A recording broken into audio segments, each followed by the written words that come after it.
Una clase que vamos a tener con el modelo 3D. Así que por favor lo que se va a dictar de la clase sigan apuntando porque no está todo en las diapositivas. Necesitan lápiz, cuaderno y concentrarse para ver las características principales del esqueleto axial. Para esta parte yo tengo que indicarles desde la pantalla de mi teléfono. Entonces, si por A o B se me desconecta la presentación, digo, mi conexión que tengo ahorita con ustedes o la del teléfono, me mandan un mensaje al WhatsApp o algo porque a veces se desconecta uno de los dos. De hecho, tengo que dejar de compartir acá.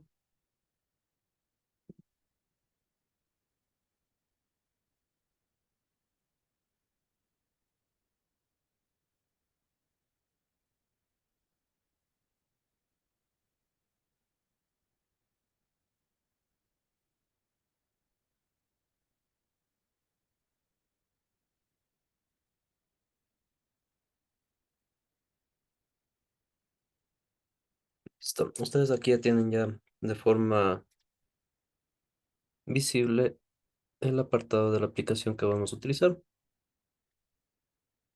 En la clase anterior habíamos descrito un poco de los componentes del tejido óseo y aquí también dentro de la aplicación hay un componente de la microanatomía. Esta parte externa que envuelve al hueso es el periósteo, que haciendo un poco de reminiscencia es la cobertura que va a envolver a los vasos y arterias que van a irrigar hacia adentro del hueso. La parte de la arteria de nutricia va a estar irrigada tanto por las paredes externas del hueso compacto como por las paredes internas del hueso esponjoso. Dentro del hueso esponjoso, ustedes se van a fijar que se encuentra una cavernosidad, una parte albergada por la médula ósea, en este caso amarilla. Este es el hueso del fémur. Y así ustedes van a distinguir los componentes del tejido óseo. La primera, a manera de láminas que van a estar conformando esta estructura de una forma sólida.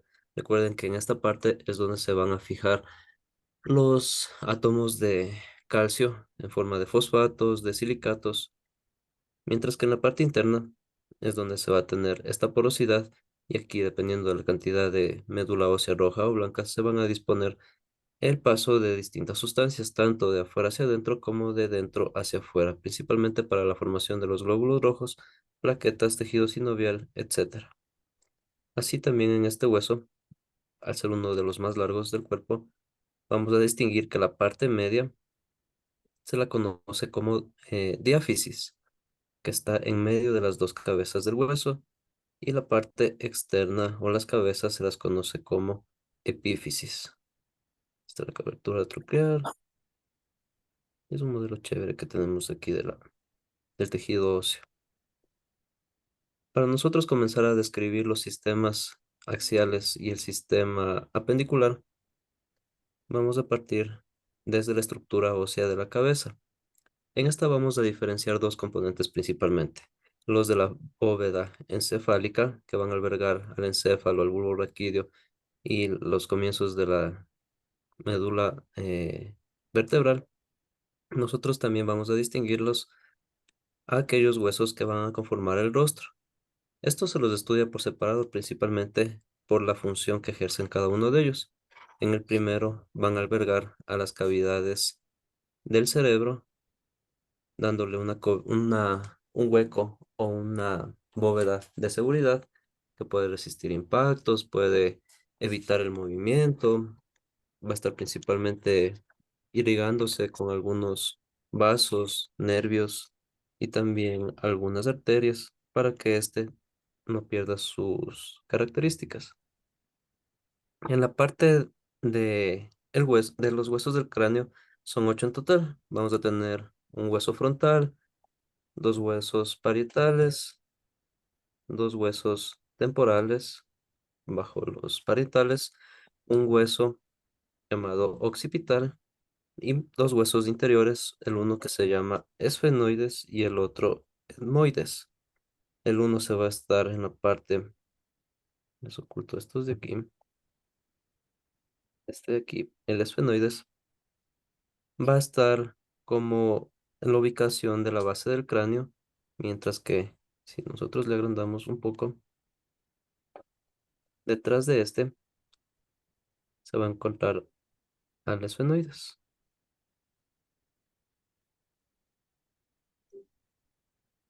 Estos dos huesos son de suma importancia ya que conforman la cavidad interna tanto para el cerebro o para el encéfalo, así como las cavidades para los huesos del rostro que van a dar un orificio nasal, o bueno, los dos orificios nasales y las cavidades oculares, además de fijar ciertos músculos y ciertos tendones que permiten la movilidad de estos huesos faciales, principalmente del maxilar. La función de estos huesos también viene a ser la de protección hacia el encéfalo, mientras que los huesos hioides que se encuentran dentro de la cabeza, por debajo de estos, van a estar principalmente vinculados a los huesos faciales por la capacidad de separar hacia los maxilares. Empezando el estudio de esto, necesito separar atrás, no sé por qué se salió, vemos esto. Para empezar, vamos a describir el hueso frontal, que este hueso es plano y convexo hacia la parte de atrás. Si ustedes observan, tiene una prominencia que se dirige hacia la parte anterior. Si miramos por fuera, tenemos una cara externa o también llamada exocraneal, en algunos casos o en algunos libros, o cara anterior o cara cutánea, pero principalmente vamos a diferenciar en este hueso tres estructuras. En la parte de los arcos superficiales, son estos inferiores, donde va a dar cabida principalmente a la forma de las cejas y estas protuberancias frontales forman parte de las cavidades orbitales, mientras que más arriba de estos, hacia los lados, vamos a encontrarnos con las prominencias o protuberancias frontales. Encima de esto, de la conexión que tiene con los huesos propios de la nariz, se encuentra la eminencia frontal media, que es aquella que tiene una pequeña intersección con el hueso nasal izquierdo y con el derecho, o los huesos propios de la nariz. Si nosotros vamos por la parte interna de este hueso,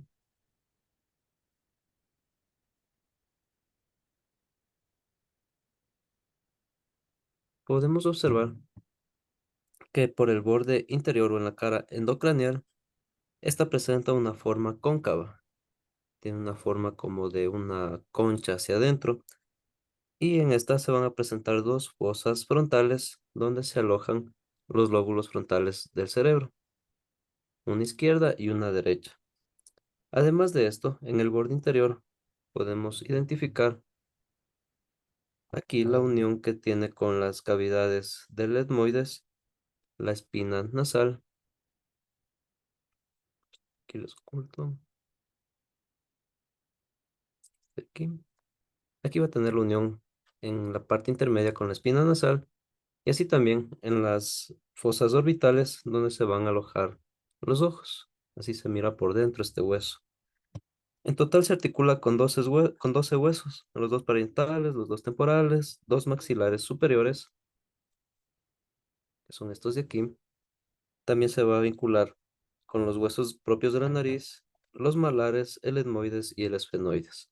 Este es un hueso sumamente complejo que va a estar diferenciando la parte interna del encéfalo con la parte externa. Muy seguido de este, pues, vamos a encontrar las uniones de dos parietales, el izquierdo y el derecho. Estos huesos tienen una cara externa, también llamada exocranial, que es lisa y convexa, es decir, que hacia el centro presenta una eminencia que los lleva hacia adentro. Y esta es una eminencia parietal o una jiba parietal, esta línea que ustedes pueden observar aquí medianamente. Sí se observa, es como una rayita que viene en esta parte intermedia. Mientras que nosotros en la cara interna o endocranial vamos a diferenciarle principalmente por la vascularización que va a presentar. En esta van a albergarse venas, arterias y la fosa parietal hacia la parte media, donde se van a unir los dos parietales. Los bordes de estos son circundantes en la parte interna y el borde anterior con el hueso frontal van a formar esta fisura o esta unión endocranial. El borde posterior, por otro lado, se va a unir con el occipital y el borde interior se va a unir con los temporales. Entonces recuerden, las uniones de este parietal son por delante con el frontal, en la parte posterior con el occipital y en la parte baja con los huesos temporales.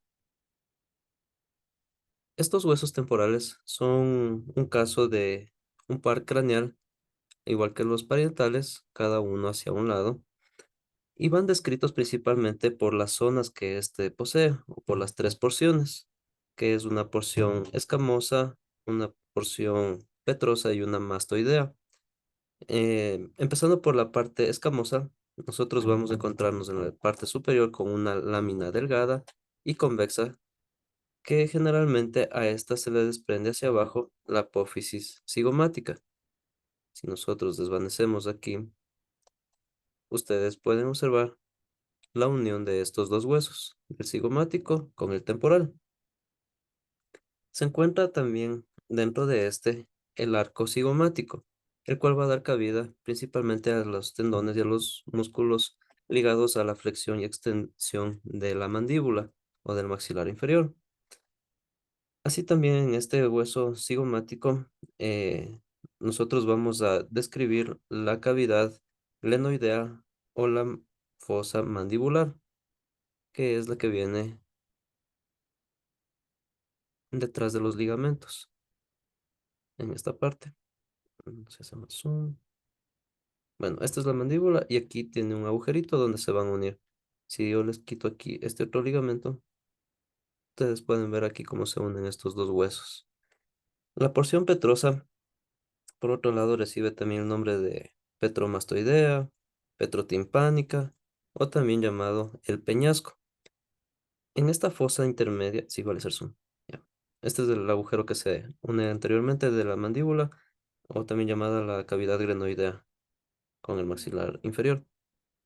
Mientras que en la parte del peñasco o de la petrosa, esta es una porción de un hueso duro que en forma de pirámide cuadrangular, ustedes pueden observar la parte inferior, se encuentra de manera oblicua, donde vamos a observar principalmente la cavidad del conducto auditivo externo para el oído y una prolongación inferior que se llama la apófisis estiloides, que se dirige hacia adelante y hacia abajo, principalmente para unirse con los ligamentos estilomandibular y el estiloideo. Estos ligamentos se unen por debajo con un hueso llamado helioides, que se encuentra aquí flotando a manera de herradura, y estos tendones van a estar ligados principalmente para el movimiento de la mandíbula. En esta porción mastoidea, la porción posterior e inferior del temporal por detrás del conducto auditivo va también a llamar la apófisis también se va a llamar la apófisis mastoidea. Tiene una forma redondeada, convexa y rugosa. Si nosotros observamos por la parte interna, les voy a desvanecer estos. En esta cavidad, principalmente, nosotros podemos encontrar las inserciones de los músculos cervicales, especialmente aquellos que sirven para rotar la cabeza, como el esternocleidomastoide. Las funciones y las fijaciones que van a encontrarse aquí, además, vienen a ser descritas por los orificios del oído interno, por la parte protectora de los huesillos internos del oído. Y es más práctico visualizarlo de esta manera. Si ustedes miran la musculatura del parietal y también de los que vienen conectados al temporal, van ligados internamente hacia su conexión más próxima con el ioides. Estos son los que permiten el movimiento maxilofacial principal de la mandíbula o de la eh, de los maxilares inferiores para que se dé la apertura. En este otro, en cambio, ustedes pueden visualizar que aquí si nosotros desvanecemos el cigomático y la mandíbula, los huesos que permiten el movimiento van a estar irrigados y movilizados principalmente por esta musculatura, por la musculatura interna que tienen con el temporal. Y esto le permite dos movimientos principales, que son el de la retracción de la mandíbula y el de la depresión de la mandíbula y de la protracción, que es hacia adelante, elevación, no están todas las animaciones, pero también les permite hacer el gesto de llevar la mandíbula inferior hacia la parte de adelante. Regresa, regresa.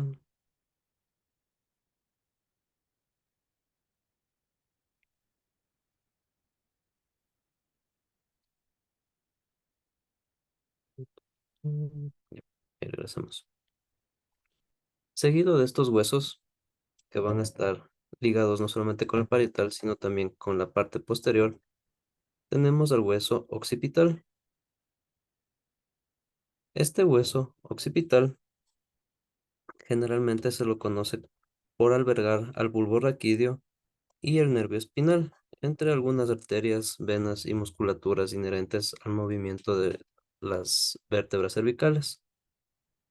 Ustedes pueden observar que este hueso tiene un agujero, mide 3 centímetros de ancho y 3,5 centímetros de adelante hacia atrás.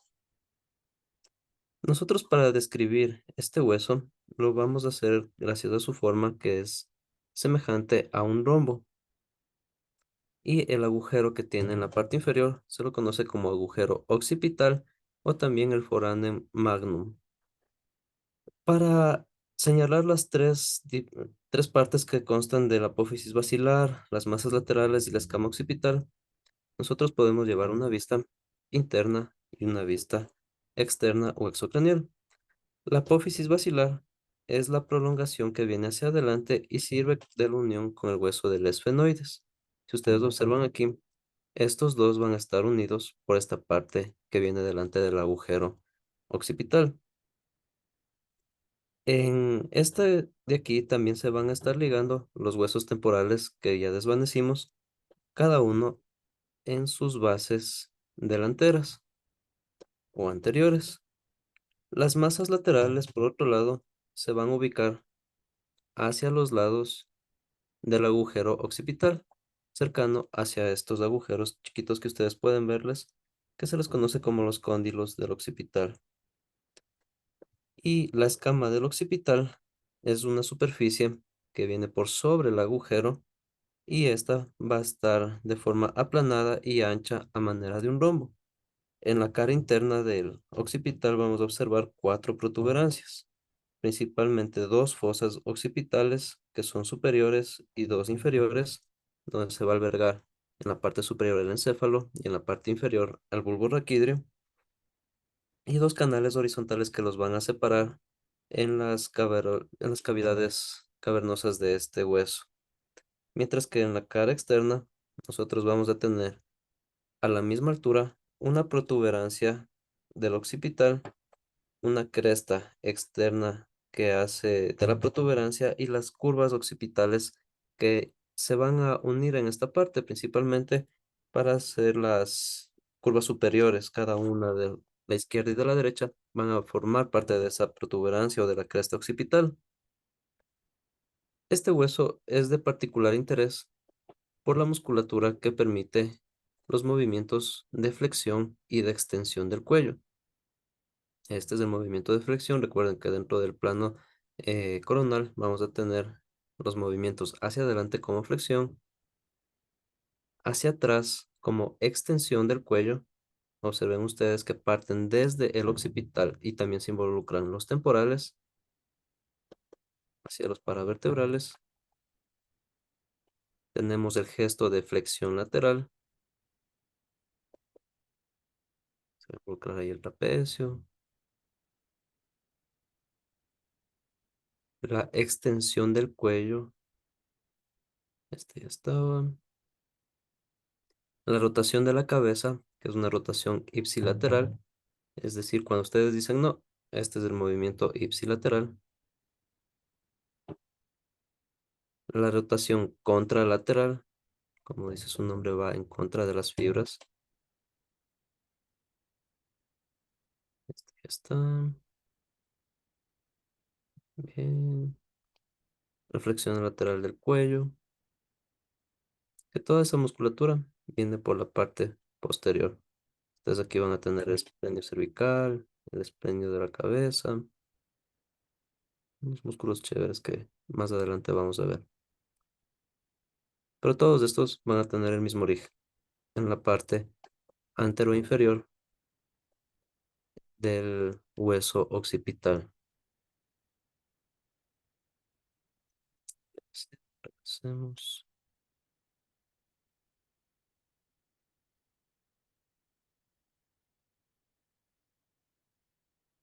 ya, tenemos este hueso y nosotros aquí vamos a tener que diferenciar dos huesos internos que son el esfenoides y por la parte delantera de este, el etmoides. Empezando por el esfenoides, ustedes observan aquí, desde esta vista, que se asemeja a un murciélago o a una mariposa de alas extendidas. Y gracias a esta forma que presenta el esfenoides, nosotros podemos identificar un cuerpo central que se encuentra en la parte media, como dice su nombre.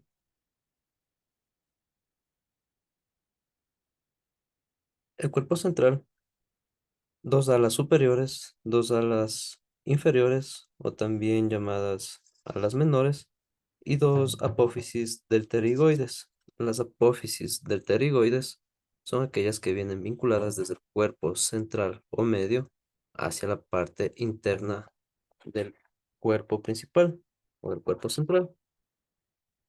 Dentro de este cuerpo central, nosotros vamos a encontrarnos con seis caras, tanto por la parte anterior, si nosotros ocultamos aquí los huesos nasales, axilares, todos estos. Tenemos el etmoides, el lacrimal. Listo. Esta parte del esfenoides va a dar principalmente la formación interna aquí en la mitad de la silla turca, o también llamada como la hipófisis, donde se va a albergar la glándula hipófisis o la glándula pituitaria, que es uno de los principales controladores del eje hormonal. Mientras que en la cara inferior de este sobresale la cresta, del otro lado, la cresta anterior, donde que va a formar parte de las fosas nasales, estos dos agujeritos, y en la cara posterior se va a articular con el hueso que estaba aquí, con el occipital. Recuerden que se alargaba todito como una concha hasta toparse aquí con este otro. Las caras laterales de las alas mayores hacia arriba y las alas mayores hacia abajo van a permitir de que éstas formen parte de las cavidades orbitales donde van a albergar a este órgano. Principalmente las alas menores son las láminas óseas triangulares que forman la parte de la cavidad del ojo y el conducto del foramen óptico, que ustedes pueden observar. Les oculto esto. En esta parte interna de aquí, ese agujerito por donde van a pasar los nervios ópticos. Y también la arteria oftalmálica, que es por donde se va a irrigar la sangre. Mientras que en las alas mayores, en la parte superior, nosotros vamos a indicar que éstas se dirigen hacia afuera y luego hacia arriba. Vistas desde dentro por la cara endocranial, la ala presenta los agujeros redondos por donde va a pasar el nervio maxilar superior y las venas, un agujero ovalado, bueno, no tan ovalado, pero así dice la anatomía, que es este agujero intermedio aquí más alargadito, por donde va a pasar el nervio maxilar inferior, juntamente con sus venas y arterias, y el agujero redondo menor, el que se encuentra aquí abajo, y sale el nombre, el foramen redondo mayor, por donde va a pasar la rama del nervio maxilar inferior. Si nosotros le damos la vuelta, visto desde afuera, este va a tener una cara orbitaria que forma parte de las cavidades orbitales y la cara temporocigomática, donde se inserta el músculo temporal hacia arriba. En esta parte se van a ligar esos músculos para las expresiones faciales. La apófisis del pterigoides son dos que se desprenden desde la cara inferior del cuerpo del esfenoides.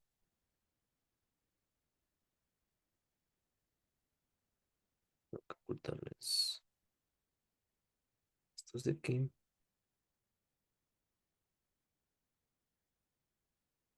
Aquí.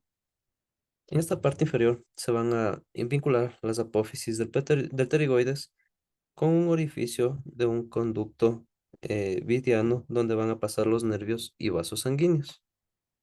Cada apófisis se dirige hacia abajo y se bifurca, o aquí ustedes observan que tiene una división,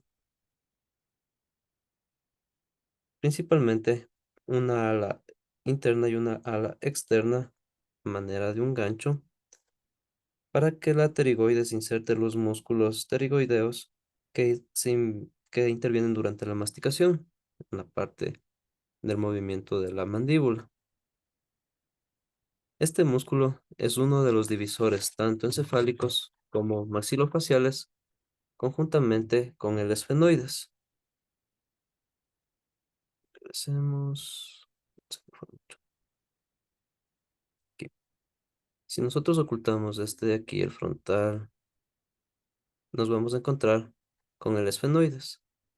Este hueso es el más pequeño de la bóveda encefálica y va a estar principalmente articulado con el frontal, con los huesos nasales o los huesos propios de la nariz y en la parte anterior con el esfenoides.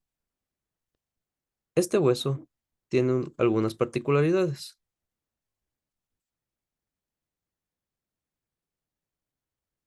En la parte de adelante o en la parte anterior, ustedes se van a topar, ocultemos esto, con una lámina vertical o una lámina sagital que inicia en la parte superior hacia la apófisis crista gali y continúa en la parte inferior con la lámina perpendicular. Esta sirve principalmente para unirse con los lacrimales y dar forma a las cavidades orbitales. Mientras que si nosotros desvanecemos de aquí a estos dos, a los lacrimales,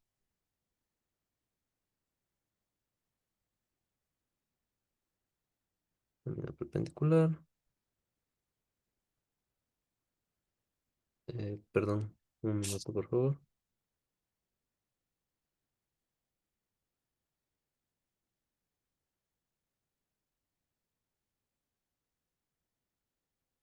¿Alguien sabe cómo dejo de compartir desde Zoom?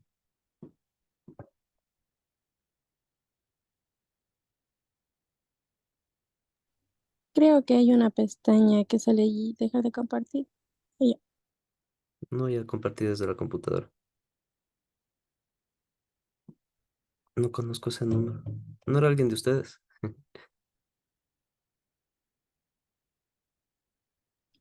si es que es alguien me ha de mandar mensaje de WhatsApp.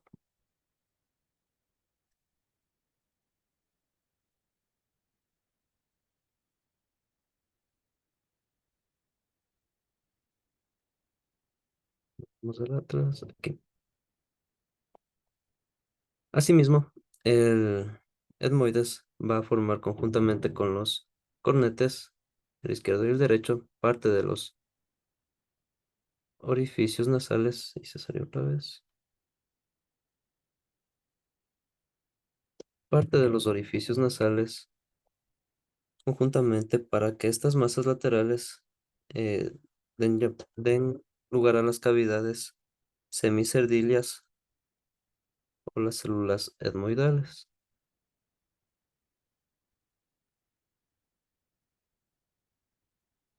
El cornete superior se va a ubicar por debajo del lacrimal y el cornete inferior va a estar ligado hacia la parte superior del esfenoides, juntamente con el palatino. Nosotros le ocultamos el cigomático. Ustedes pueden ver que desde este hueso tan chiquito se van a unir estos tres para dar la forma principalmente de un gancho para la apófisis unciforme. Este hueso es el que principalmente va a dividir al encéfalo de los huesos maxilares o de los huesos del rostro, permitiendo el paso de los nervios. Si ustedes observan la arquitectura de este hueso, la semicerdilla, la lámina perpendicular, los cornetes, la apófisis unciforme, todas ellas están diseñadas para albergar las cavidades orbitales y las cavidades nasales. Se salió otra vez.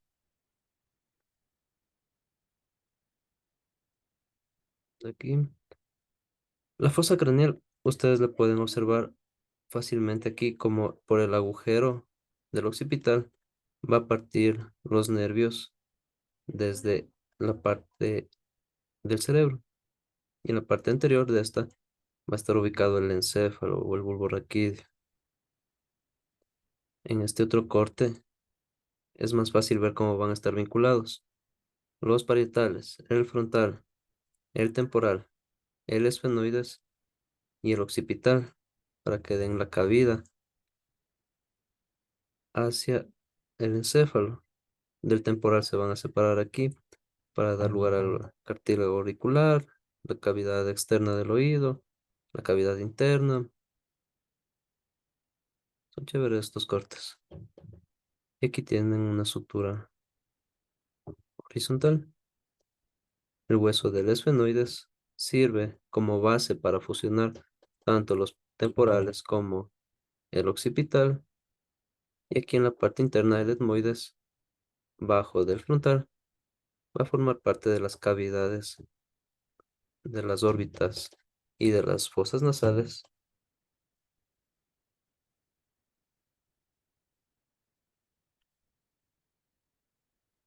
Y tienen el hueso cómo se va desarmando. Si miran la bóveda craneal, simplemente se separa por las fisuras que tienen estos huesos y van a estar todas fusionadas por dentro con el esfenoides y el etmoides. Súper chévere estas animaciones. Profe, quiere decir que el esfenoide es la base. Sí, en el esfenoides va a ser una base para unir el occipital con los temporales, con el frontal, y es donde se va a ubicar la silla turca, donde está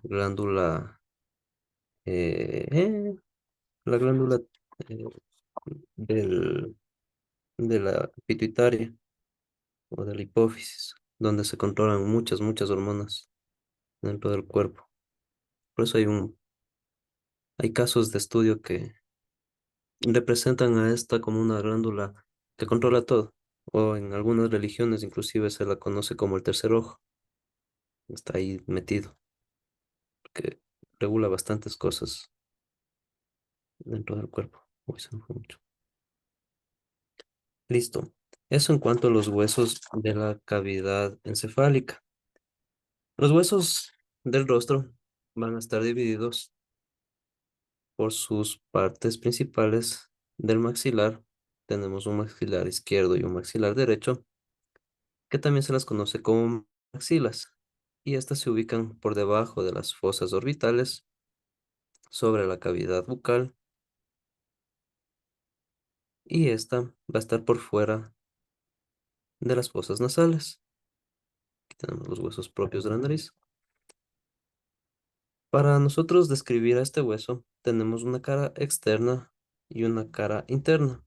Empezando por la parte de afuera o por la parte anterior, vamos a tener un borde inferior donde se insertan las raíces de los dientes. Vamos a tener la eminencia canina, que es por donde sale una especie de surco. Se vio chévere aquí. Ahí está desvanecido. Este hueso, este diente largo da la forma al hueso gracias al canino, una, un residuo de la evolución. También tenemos la apófisis piramidal, que es la que da el piso a la fosa orbital en esta parte interna. Vamos a tener la apófisis ascendente, que va hacia las fosas nasales, y una espina malar en forma de gancho en la parte posterior de la mandíbula. Tenemos el cigomático. Aquí, un ganchito que tiene aquí para unirse con el hueso cigomático. En la cara interna van a encontrarse ustedes con la cavidad del palatino. Cortar estos dientes.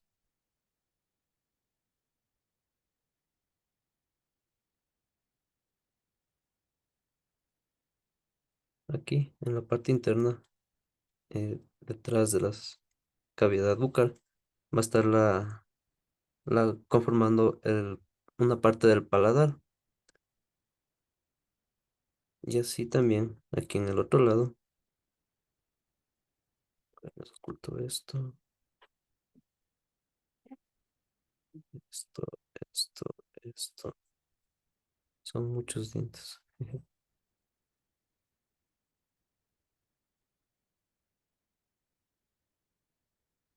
Aquí, en la parte interna del maxilar, ustedes pueden observar que se une con un hueso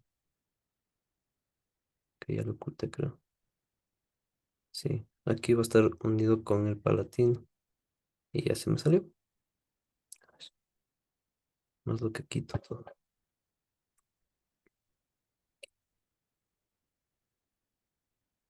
El maxilar.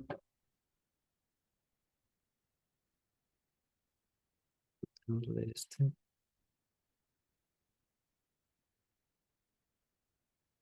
Aquí. El maxilar por su parte interna, el maxilar superior, va a unirse con dos palatinos. Estos palatinos van a formar parte del paladar o una lámina ósea aplanada que ustedes pueden observarla aquí. Si ustedes se topan con la lengua, van a toparse con esta parte de los maxilares superiores, pero detrás de este y separando va a estar el hueso palatino. Estos huesos palatinos tienen la forma de una L.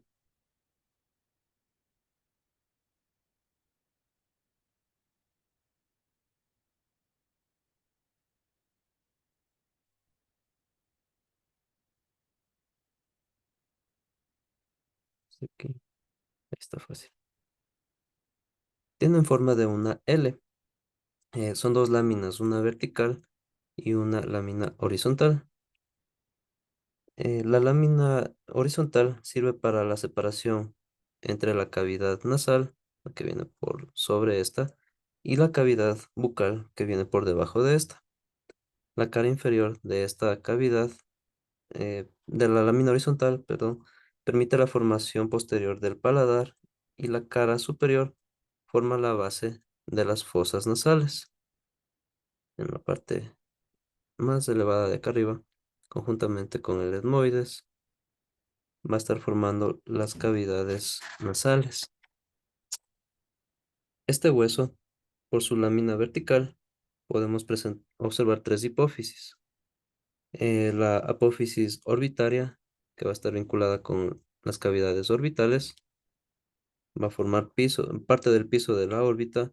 La apófisis esfenoidal, la que forma la pared superior con las fosas nasales, y la apófisis piramidal, que es esta prominencia piramidal hacia abajo y hacia afuera, que encaja con las alas de la apófisis del pterigoides del esfenoides.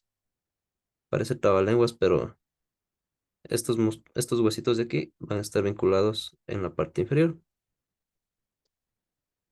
También nos vamos a encontrar con los huesos nasales, que son dos, conocidos también como los huesos propios de la nariz, y cada uno es una lámina ósea aplanada de forma cuadrilátera que presenta dos caras y cuatro bordes. En la cara anterior presenta el orificio vascular, por donde se irrigan vasos, venas y arterias, y la cara posterior, un surco vascular.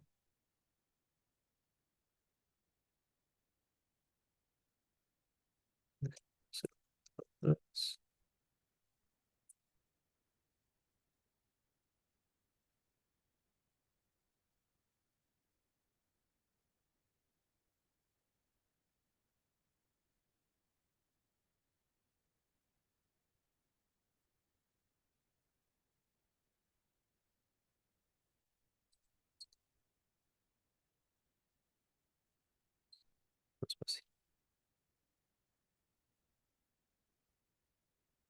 La cara o la lámina anterior de este nasal presenta asimismo en la parte superior la articulación con el hueso frontal, en la parte inferior con los cartílagos de la nariz, en la parte exterior se va a vincular con el maxilar superior,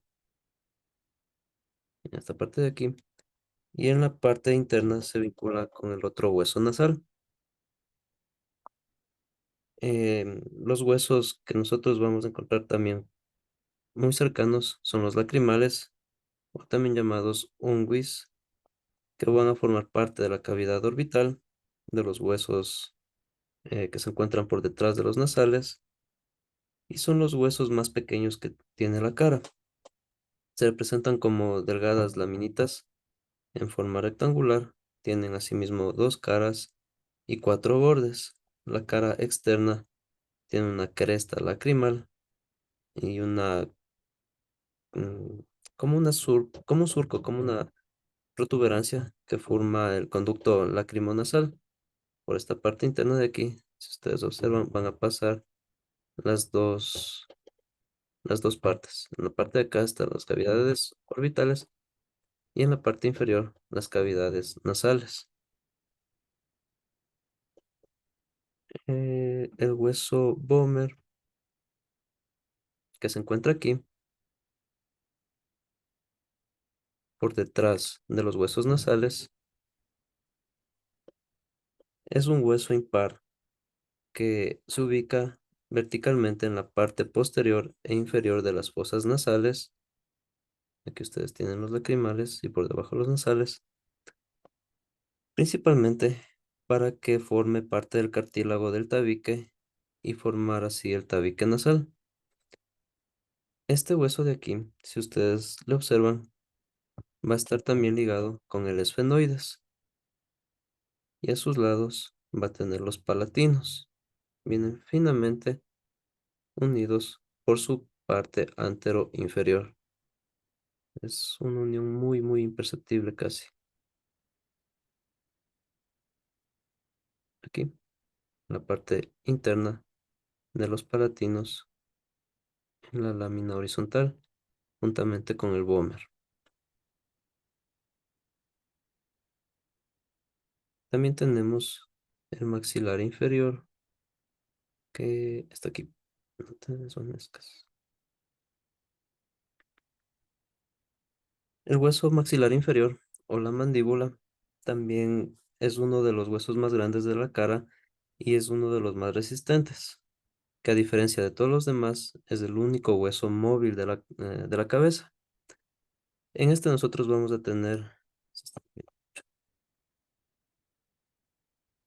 tener un cuerpo que tiene forma de una herradura.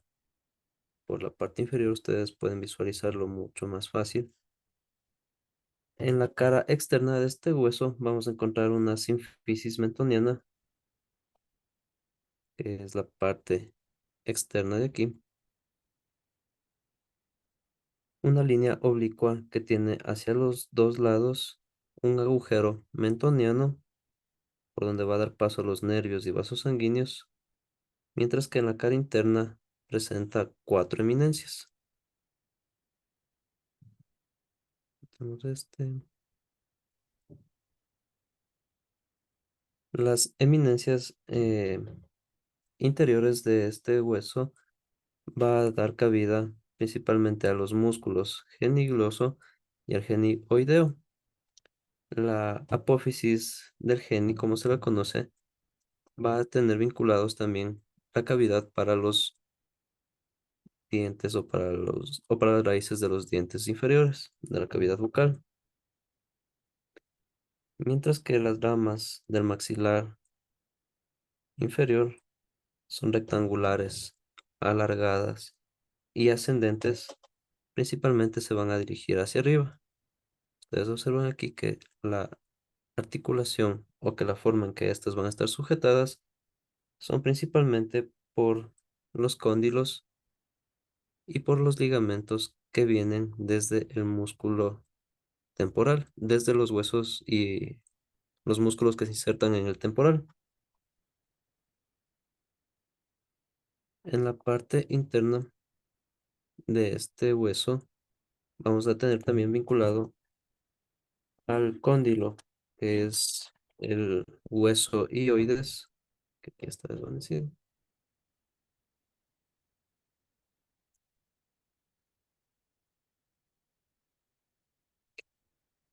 Este hueso ioides es un hueso impar que, igual que la mandíbula, tiene la forma de una herradura y este se ubica en el cuello entre el maxilar inferior y la laringe.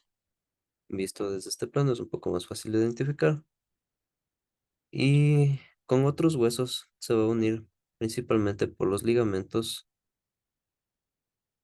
que están aquí, los ligamentos estiloideos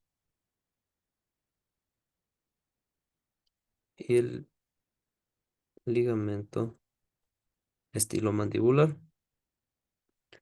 La forma cuadrilátera de este hueso también viene descrita por dos alas mayores y por las astas menores, donde se van a insertar los músculos linguales principalmente, los que conforman la lengua.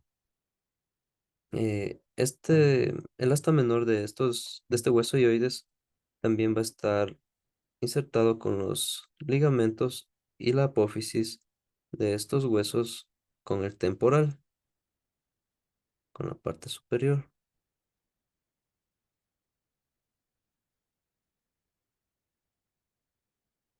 Mm, masticación. Aquí. Ustedes pueden observar que la musculatura que viene irrigada hacia esta parte viene tanto por la mandíbula como por parte del temporal y la musculatura interna que nace en los frontales o en el hueso frontal, los senos o las membranas. Y ya, fácil o difícil el estudio de los huesos del cráneo. Medio complicado. Es medio complicado cogerle el hilo porque Hay mucho. son muchos nombres, son muchas formas y muchas crestas, muchas líneas, muchos surcos. Pero si ustedes se dieron cuenta, cada uno de estos huesos tiene una función específica, tiene un porqué estar ahí. Y es uno de las evidencias de que la arquitectura anatómica del cuerpo humano es muy, muy precisa, tanto por los huesos externos, que son fáciles de identificar, como por los internos, el esfenoides, también los cóndilos, la mandíbula superior o los maxilares superiores que también se vinculan con las cavidades orbitales. Son muchas, muchas, muchas las funciones de estos huesos y principalmente para los gestos de las acciones musculares, de protracción, de la depresión, la retracción mandibular. Son muchos huesos, pero cada uno de ellos tiene su utilidad, su función. Continuando con el tema del esqueleto axial, nosotros también tenemos que estudiar por separado la columna vertebral. empezando desde aquí.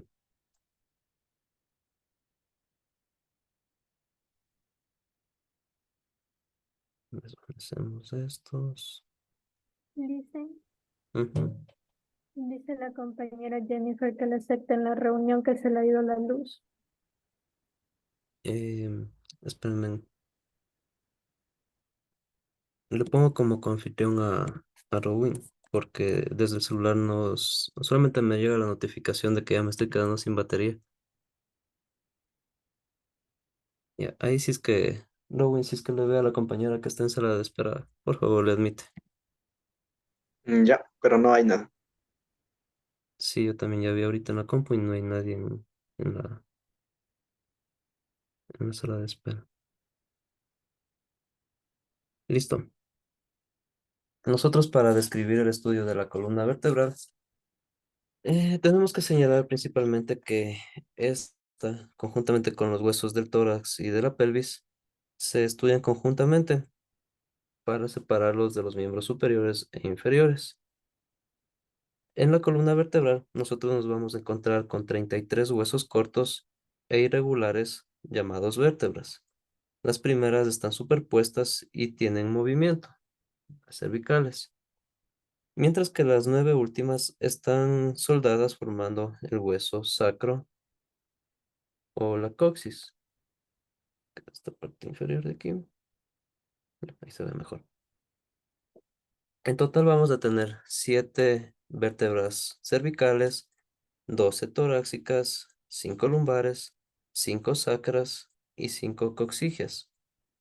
Entre vértebra y vértebra, ustedes podrán observar que se presenta un disco intervertebral o también llamado eh, las articulaciones como un cartílago fibroso a disposición de disco, a disposición circular. Puedo hacerle más recto esto. Ver, ver, ahí, oculto este de aquí. Estos cartílagos van a permitir no solamente el movimiento de la columna vertebral, sino que también sirven de protección para la médula espinal y para que por el paso de esta se diferencien las terminaciones nerviosas que van a dirigirse hacia todas las partes del cuerpo. El cuerpo vertebral es una masa que ustedes observan de forma cilíndrica, pero vista desde el lado no es recta. Tiene unas depresiones y unas extensiones principalmente dadas por los arcos y los anillos vertebrales. Que dicho sea de paso, los arcos y el anillo o el anillo vertebral tiene un lado izquierdo y un lado derecho, que son estos dos cachitos de aquí, digámosles, por donde van a continuar las apófisis espinosas conjuntamente con el agujero vertebral. Entre estos arcos se encuentran los agujeros de conjunción para unirse con los ligamentos intertransversos, que van a estar irrigados por toda la columna vertebral. Y también en la parte anterior van a encontrarse con una apófisis que va a estar ligada con el ligamento supraespinoso, que son prolongaciones que nacen del arco vertebral. Vamos a hacer esto más pequeño. Ush,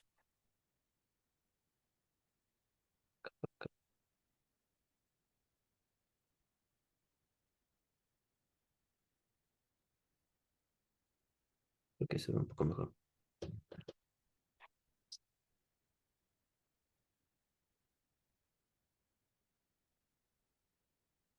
Para nosotros comenzar a describir las vértebras cervicales, vamos a empezar por la primera, que se llama atlas.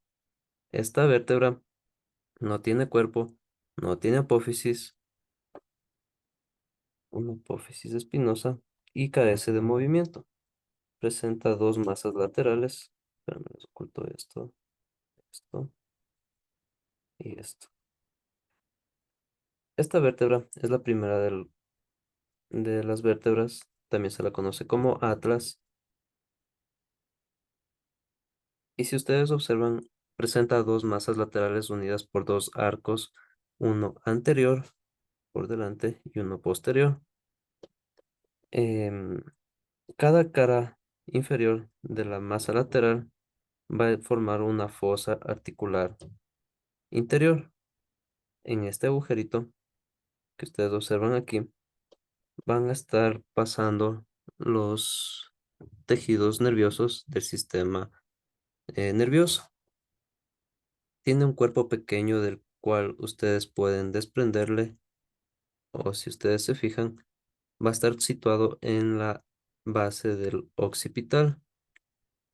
Tiene el mismo diámetro, mientras que en la segunda vértebra llamada axis, ustedes van a identificar que es un cuerpo más pequeño que el de las vértebras inferiores, de las torácicas. Van a ir creciendo estas en forma de diámetro. Cada apófisis transversa va a delimitar respecto al agujero transverso por donde pasan las arterias, las venas y los nervios que acompañan hacia cada una de las vértebras. La apófisis espinosa es corta y bífida. Ustedes observan aquí en las cervicales, tienen esta particularidad, tienen esta bifurcación como una V, es una partitura bífida. Son 7 en total, y a partir de la vértebra número 7, ustedes también la pueden llamar como la apófisis espinosa como un mayor tamaño, y es la que ustedes pueden palparse directamente en la parte anterior de la nuca. Esta apófisis le permite comenzar a irrigarse o comenzar a formar el ligamento supraespinoso. Este ligamento va a permitir la movilidad del tórax y fijar las estructuras de las costillas, principalmente las costillas verdaderas. Luego más abajo se encuentran las costillas falsas. En las vértebras dorsales, también llamadas vértebras torácicas, desde la segunda hasta la décima, son vértebras dorsales también llamadas tipo, donde que el cuerpo es más grueso y también es más resistente que las cervicales. Principalmente, a cada lado del cuerpo se va a presentar una carilla dorsal superior y una carilla anterior, por arriba y por abajo de estas vértebras. El cuerpo de este em, presenta una apófisis espinosa que es voluminosa, tiene mayor tamaño y también es puntiaguda, con la vista hacia abajo. Estas terminaciones que vienen dadas para que se puedan conectar los ligamentos. Las apófisis transversas, por otro lado, son grandes y gruesas, a la vez que van a presentar una carilla costal para articularse con la tuberosidad de las costillas. Es decir, que a raíz de estas apófisis se van a conectar las costillas verdaderas, o las costillas que van a envolver al tórax. Los huesos de esta cavidad torácica se diferencian de las vértebras, bajando, de las vértebras lumbares, donde que el agujero vertebral viene a ser descrito de forma triangular. Quisiera de estas desaparecerle esto, sí creo que vale. Sí, sí vale.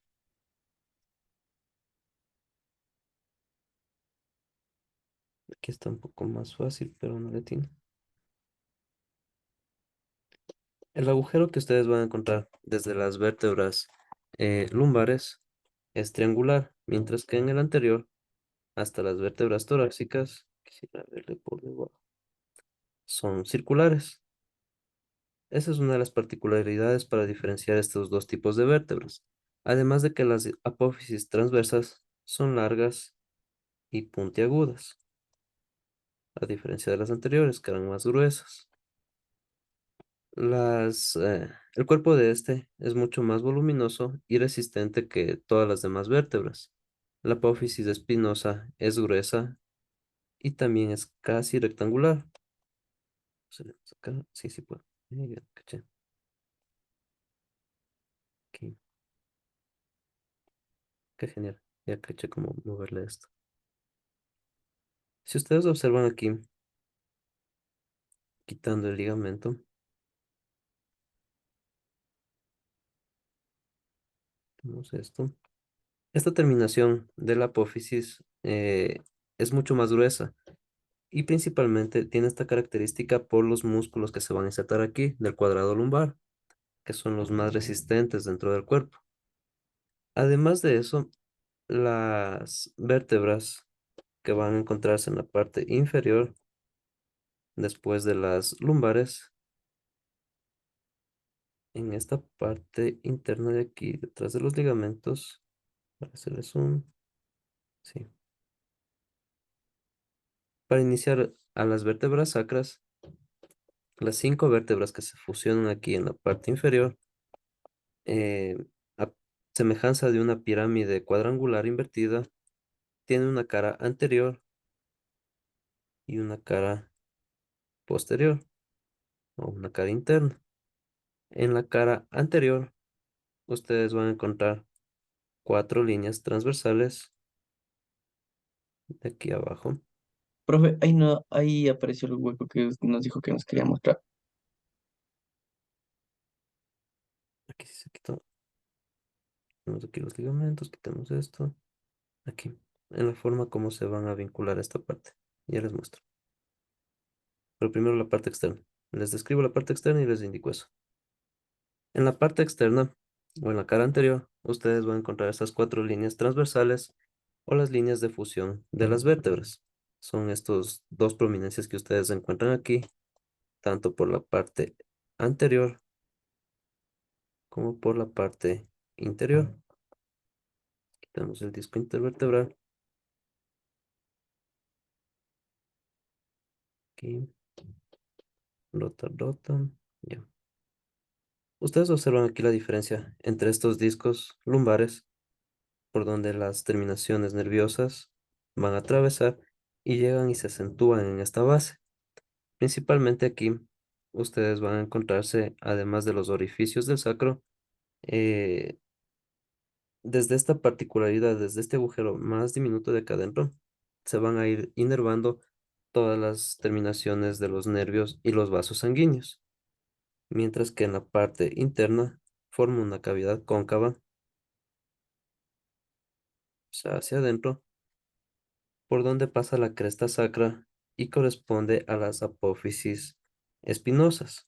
Cada zona lateral tiene una articulación para articularse con el hueso ilíaco. Estas de aquí van a permitir que se formen los huesos de la cadera, por las articulaciones con la cabeza del fémur y la cresta ilíaca y todo lo demás. Pero estas son de sumamente interés porque técnicamente hasta aquí debería llegar nuestra columna vertebral, hasta la terminación de la pirámide en la parte inferior. Pero si ustedes observan aquí, tenemos este vestigio llamado coxis, que son en realidad son unas vértebras coxígeas. Son 4 vértebras que a manera de una cola invertida o una cola hundida hacia adentro, va a presentar 2 astas menores y 2 astas mayores. Las 2 astas menores que se dirigen hacia arriba y las astas mayores que son los cuernos laterales del coxis. Estas de aquí son unas vértebras que ya no tienen movilidad. Previamente, en la evolución del hombre, estas de aquí formaban una terminación más alargada, incluso con mayor conexión vertebral, para formar una cola. La relación que tenemos con los homínidos, es decir, los chimpancés, orangutanes, simios, monos, etcétera, viene dado por este huesito. A diferencia de ellos, nosotros ya carecemos de esas vértebras que van a estar ligadas hacia la parte externa, digamos, hacia afuera, sino que esta ya viene con una depresión. Todavía nos sirve como un sostén, como una base para para los huesos de la cadera, principalmente para que aquí se encajen la cavidad glomerular de la cabeza del fémur, los tendones y los ligamentos que le brindan la movilidad hacia los miembros inferiores. Ahí había una, creo que es esta. Las vértebras, si ustedes observan aquí en la flexión de columna, van a estar principalmente móviles desde las lumbares hasta las torácicas, pero las que se encuentran acá arriba, las cervicales, van a estar inmóviles. La flexión de cadera es, de columna, perdón, es máxima hasta los 35 grados. Por eso si ven a alguien haciendo abdominales en el piso y llega a sentarse o llega a impulsarse con el cuello, corríjanle, porque la forma correcta es hasta los 35 grados. De igual forma, en la extensión de columna. Aquí los principales ligamentos y músculos que van a trabajar son desde el trapecio hasta el cuadrado lumbar. Todos estos vienen conectados también por el músculo dorsal, el redondo, pero estos son los que le permiten al tronco hacerse para atrás y la movilidad igual es limitada. Llega hasta un ángulo de 65 grados.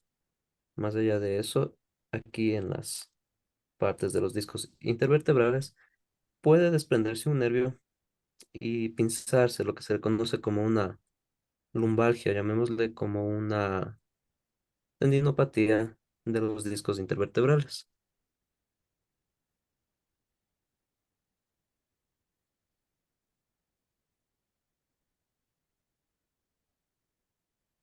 Otro de los gestos que realiza también,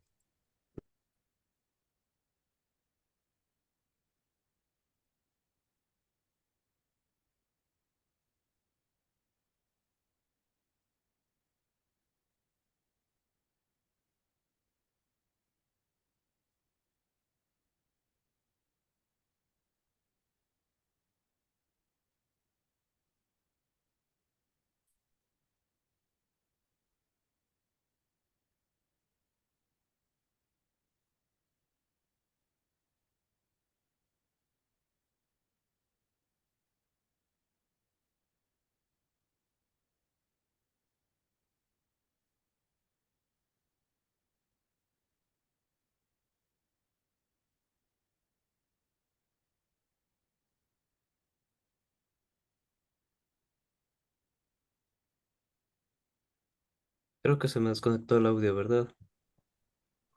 Sí, profe. Sí, Sí, bro. les repito en esta parte que les estaba indicando, igual de la flexión lateral de la columna, van a participar todas las vértebras en un solo eje y no sé si la parte de la extensión sí me escucharían, pero aquí en los discos intervertebrales, si es que se llega a flexionar principalmente en en la lumbar 4 y en la lumbar 5, en este cartílago, ustedes pueden tener algo que ya comúnmente se lo conoce como una lumbalgia, porque al sobrepasar las cargas de esfuerzo y los 65 grados, puede desprenderse por ahí un nervio que al regresar a su normalidad, digamos, el torso, va a pinzarse y comenzar con un dolor muy intenso. ¿Alguien de ustedes tiene lumbalgia o algo de eso? ¿Una lesión lumbar? Creo que no. Y mejor porque hay que cuidar la higiene postular y la higiene del ejercicio cuando se realizan también actividades físicas. Las personas que practican CrossFit, eh, halterofilia, deportes de alto rendimiento, generalmente pasan desapercibidos este tipo de componentes anatómicos y exceden a la máquina a rangos donde no se puede trabajar o donde no es seguro el ejercicio. Esta es una flexión lateral de la columna.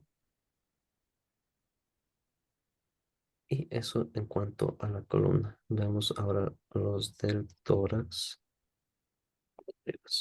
¿No? La cavidad torácica. nosotros vamos a describirla como la bóveda que alberga hacia los pulmones, que va a estar principalmente unida por un hueso llamado el esternón. El esternón es un hueso aplanado que va de la parte de adelante hacia atrás, localizada en la región media anterior del tórax, y va a presentar tres zonas bien diferenciadas. El manubrio, que es un mango o una empuñadura que se presenta de forma triangular en la cara interna, va a permitir que se inserte las membranas que envuelven los órganos del tórax. En esta parte, si ustedes observan, ocultamos el esófago, la tráquea, los anillos, esto también, esto no me interesa. Aquí. En el manubrio se van a vincular principalmente por la cara externa, que es lisa, debajo de la piel, se van a vincular las inserciones musculares de los huesos largos, principalmente del pectoral, por el eje clavicular, el eje medial y las fibras inferiores. El borde superior es una escoladura a manera de horquilla supraesternal con los bordes laterales izquierdo y derecho. Creo que se Dejo dejó de de compartir compartir. pantalla. Ajá. Ah, estoy con 1%. Y no como Bad Bunny, sino como de que en verdad no tengo batería. Deme un minuto, por favor. Voy a ver el cargador.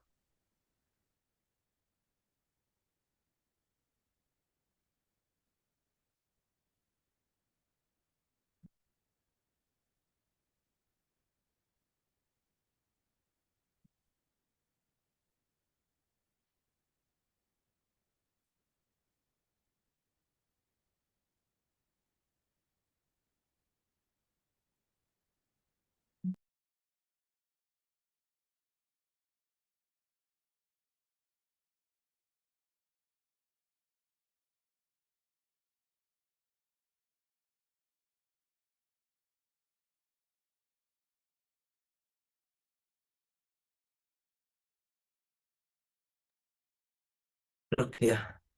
Antes no se apagó mi teléfono. A ver, ¿sí se vio la parte del manubrio? ¿O sí se está viendo? Sí, creo. Ya. El manubrio, ustedes lo pueden señalar como un mango o como una empuñadura que está en la parte previa del esternón. Tiene una forma triangular, una cara interna que se inserta con las membranas de los órganos del tórax, con los pulmones, las bolsas alveolares, etcétera, etcétera. Los anillos traqueales, diferencia la faringe, pero más que nada el borde superior de esta, de la escotadura media o las horquillas supraesternales, permite que a los lados izquierdo y derecho se articulen las clavículas y el primer par de costillas. Estas son las clavículas y las costillas que van a estar fijadas, la primera y la segunda.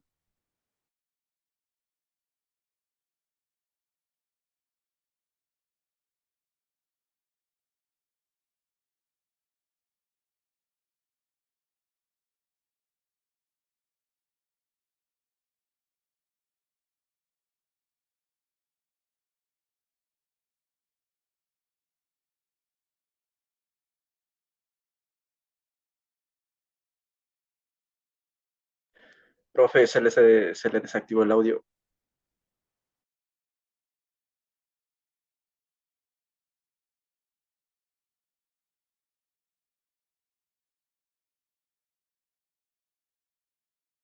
Creo que se le apagó el celular.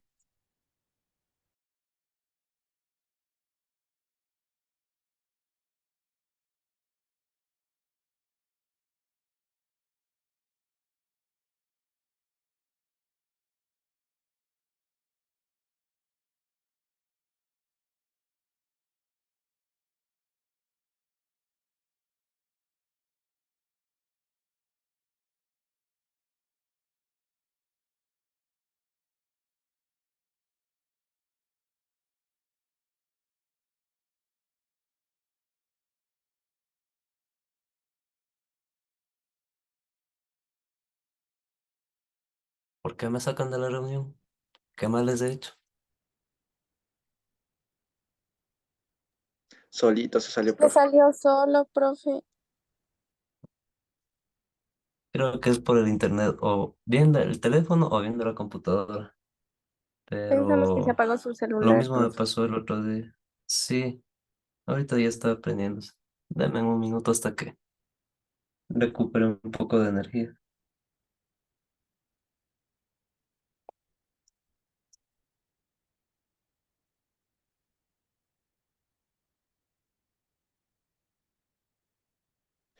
Y profe, una pregunta.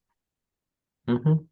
Con eso de lo que nos dijo de la lumbalgia, o sea, sí se puede, digamos, volver a recuperar a su estado como era antes, o sea, a su estado normal, o ya no.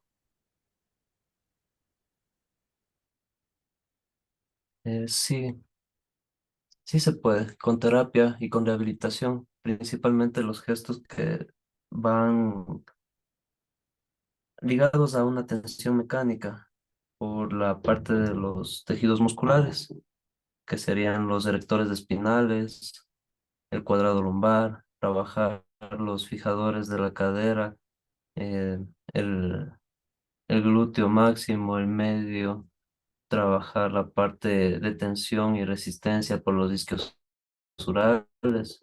son los que más favorecen la estabilización.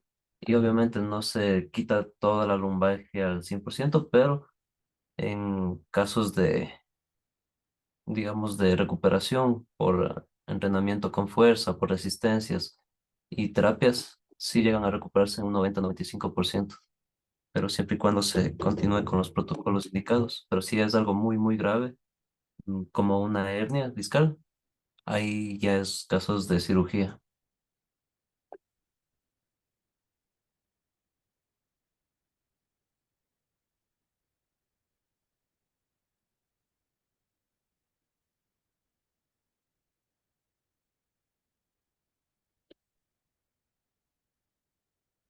Creo que se volvió a salir. Pero, ¿ya están viendo la pantalla o no todavía? No. No,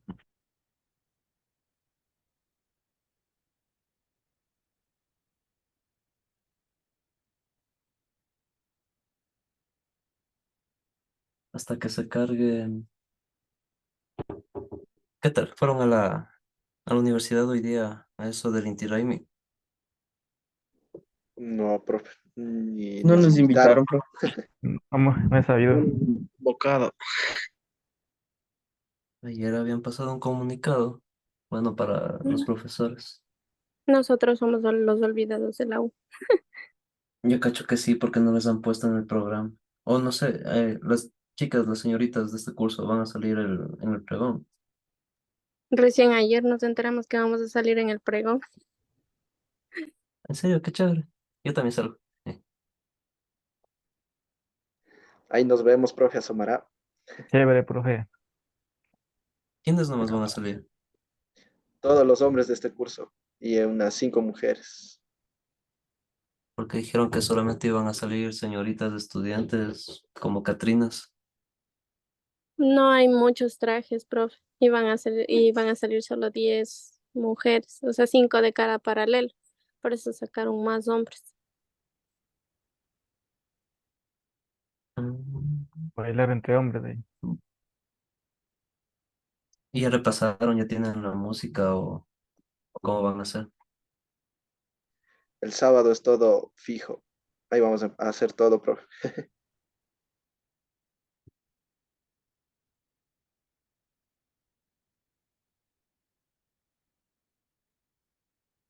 Es que a nosotros también nos dicen el sábado. Bueno, mejor que son con ustedes como mis alumnos. Los que salen en materia, eh, es que salen todos. Ahí vemos cómo arreglamos una nota o algo.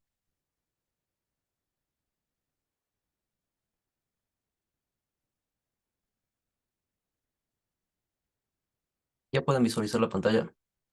Sí, profe. Ya, profe. Sí,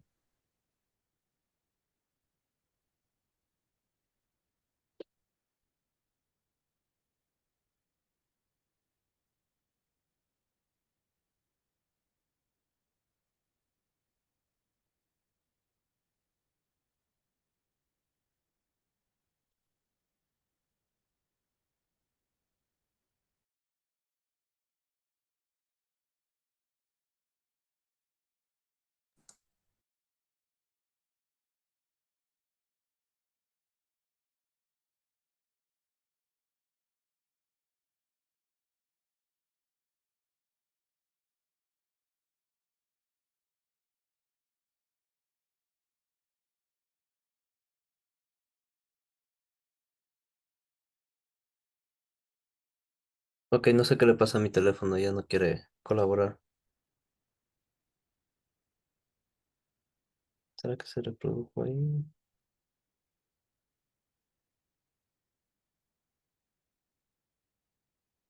Esta parte les voy a indicar más, más lúdica, digámosle, solamente con la corporalidad, porque ya es la última parte nada más. Ta, ta, ta. Creo que mi teléfono ya murió, o no sé qué le pasó, pero el programa o la aplicación sí es un poco muy pesada, entonces capaz que por eso consume bastante batería y jala bastante el internet. Pero bueno, la parte que nos falta es la parte de aquí que les mencionaba, de la empuñadura o del manubrio del esternón, que es esta fijación que ustedes van a tener aquí y se van a incrustar los huesos de la clavícula por la parte superior y las dos primeras costillas por la parte interna. Vienen en esta línea hasta la columna vertebral. Seguido de este, vamos a tener todo el cuerpo del esternón. Ustedes pueden irse tocando hasta la parte media, donde se van a fijar las costillas verdaderas, y en la parte terminal vamos a tener un apéndice que se llama sifoides, que es un tejido cartilaginoso únicamente que está eh, flotando aquí, y en este nos sirve principalmente para delimitar las fijaciones musculares del pectoral en la parte del cuerpo, las líneas inferiores, las mediales y las claviculares. Entonces recuerden, el esternón tiene un manubrio, que es esta parte de aquí, una empuñadura, se fijan a estas las clavículas, las dos primeras costillas, las dos de aquí, por la parte de acá atrás, y en el cuerpo se van a fijar los 7 primeros pares de costillas. Estos pares de costillas van a albergar la musculatura del pectoral, la del deltoides, y estas terminan hasta la parte del apéndice sifoides o la punta, que es el tejido cartilaginoso que se va a encontrar en la parte ya de la depresión del esternón. Los pares de costillas son 12. Los 7 primeros desde la inferior de la clavícula hasta donde se unen con el esternón gracias a los cartílagos. Son 7 pares de costillas llamadas verdaderas, porque son osificaciones que tienen hueso como tal. Mientras que las 3 siguientes, ustedes pueden tocarse desde aquí, desde la parte interna, tiran para acá atrás, tiran para acá, y aquí se van a topar con 3 costillas falsas que no van a llegar al esternón. Estas de aquí se mantienen únicamente eh, unidas por un cartílago al inmediato superior. Vienen unidas una encima de la otra. Y finalmente los dos últimos pares, que son costillas flotantes. A manera de que aumentan de longitud desde la primera hasta la séptima, disminuyen desde la décima hasta la segunda, se hacen más chiquitas en cuanto a longitud, en cuanto al tamaño que vienen a cubrir toda la parte del tórax. Las costillas tienen generalmente un cuerpo que va a ser una cavidad exterior redondeada y una cavidad interior donde se van a vincular con con la parte del esternón gracias a los cartílagos. Y con eso terminamos la parte del esqueleto axial, que es la parte de protección. Recuerden, los huesos del cráneo, los huesos del rostro, los discos vertebrales, la columna vertebral, el esternón y las costillas. Además de eso, la terminación del hueso sacro y los huesos coxales en la columna vertebral.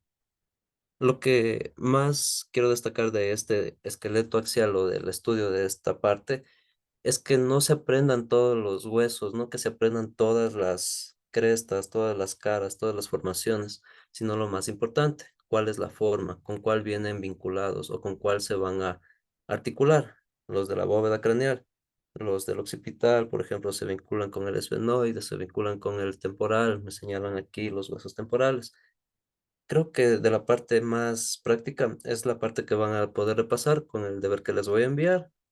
Y con esto nos quedaría para la próxima clase revisar el esqueleto apendicular, extremidades superiores, inferiores, húmero, cúbito, radio, las falanges, la movilidad y ahí vamos a estudiar un poco de las articulaciones, porque ahí vamos a tener ya más fácil la descripción de qué es cada uno de los tipos de articulaciones. Y terminamos esa parte del axial y un día como hoy de la próxima semana tendremos una exposición con el grupo, con el primer grupo, para ahí yo mandarles el tema de investigación, que son solamente tipos de fracturas, las enfermedades más comunes del sistema óseo y la formación, la síntesis o el origen celular del sistema óseo. Y nada más, creo. ¿Preguntas hasta esta parte, chicos? Profe, esto dijo esqueleto axial, lo que acabamos de ver. Sí, todo lo que vimos es el esqueleto axial, el que conforma las bóvedas o los huecos de protección. Son solamente 86 huesos, pero ya vieron que cada uno tiene su particularidad, su forma, su característica y el por qué están incrustados ahí y por qué se vinculan con otros huesos. Em, Tengo que tomarles lista otra vez.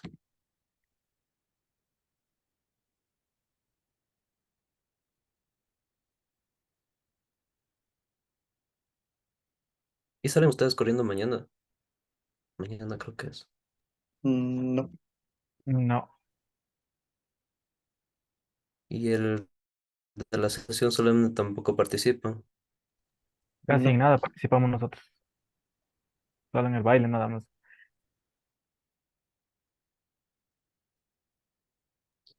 Nosotros ni sabíamos que eran fiestas de la U.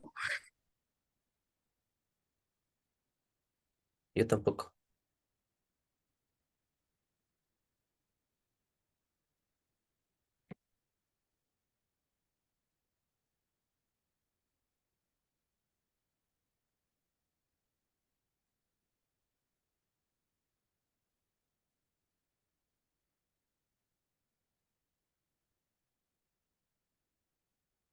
Yo creí que la fiesta de la universidad era en carnaval.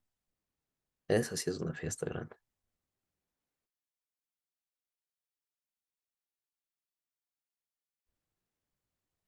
Pero creo que esta vez coincidió con lo del Inti Raymi, o no sé si será siempre así, pero me pareció chévere porque generalmente las fundaciones de las universidades o de las escuelas politécnicas van vinculada con la festividad de la ciudad. Por ejemplo, en Riobamba, las fiestas de la Politécnica con las fiestas de abril, las fiestas de Quito con las de la Universidad Central, y así, van siempre, casi siempre vinculadas.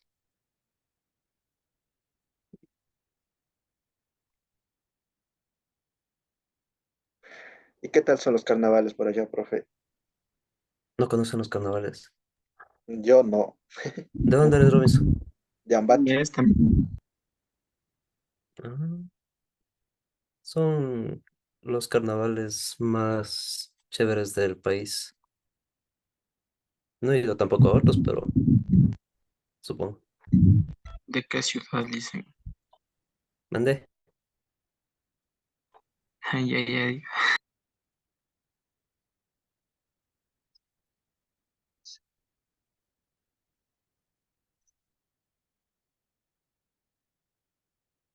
A ver, Álvarez Denis, Presente, dicen.